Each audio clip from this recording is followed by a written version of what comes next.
Hello, today we are going to be showing you how to dance using cloth. It's good for people that need that extra sensory input or that have tactile defensiveness.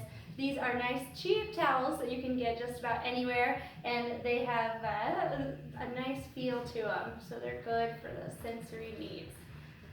We're going to start off getting used to how it feels to be pulled in one direction using the cloth. First up, I am going to, I am the teacher in this scenario. Laura here is the student. I'm going to start by pulling one arm and then having her pull back. We can prompt that by saying extend, pull back. Extend, pull back. And we do this with both arms one at a time. Extend, pull back, extend, pull back. We can also try this using both arms at the same time. Extend, pull back, extend, pull back. We want to make sure that we're covering all of the directions. Next up, we're going out and in, out and in, out and in, out and in, out and in. The other side, same thing. We're doing it 4 times, out and in are our verbal prompts.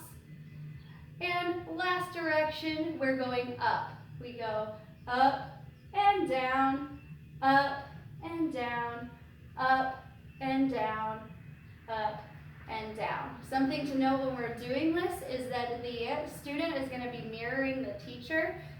It's a little different with the extend, pull back because you're not moving in the same direction, but when we're going out and in and up and down, we do want to make sure that the student is moving at the same time in the same direction as the teacher. Yeah. Now we're going to throw some feet in there. When we extend, the student is going to step forward and the teacher is going to step back. It looks something like this.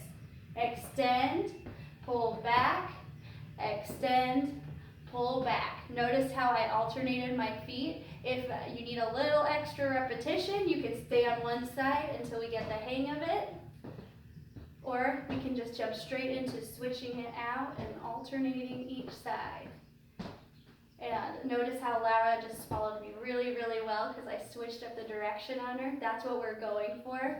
As a teacher or a lead, I want her to feel where I'm pulling her when. For out and in, we go out and in, out and in, out and in, out and in. And if you're the lead or the teacher, make sure you're using big, big movements so they can both see and feel what you're doing. Out and in, out and in. And right now I'm looking at the camera, but it's important to make eye contact with the student when you're doing all of this. That's going to help you, 1, make a connection with the student, and 2, help them to follow you.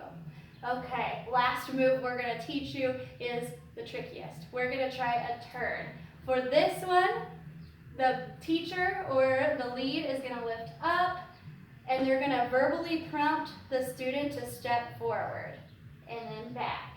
We can do this on both sides. Step forward and back. So that's the prep for the turn, and back, up, and back. So you can say up or step.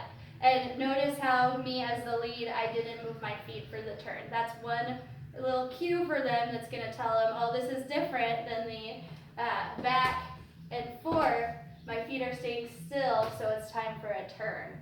Okay. We're going to give this turn a try. I'm going to lift up, and then I'm going to wrap Laura around like this. And she's, look how she's supported by me and the cloth, so it's going to be easier for the teacher to control. And then we turn out and back. We can do it on both sides. Lift up and back.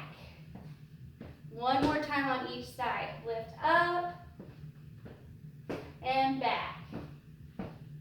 Lift up.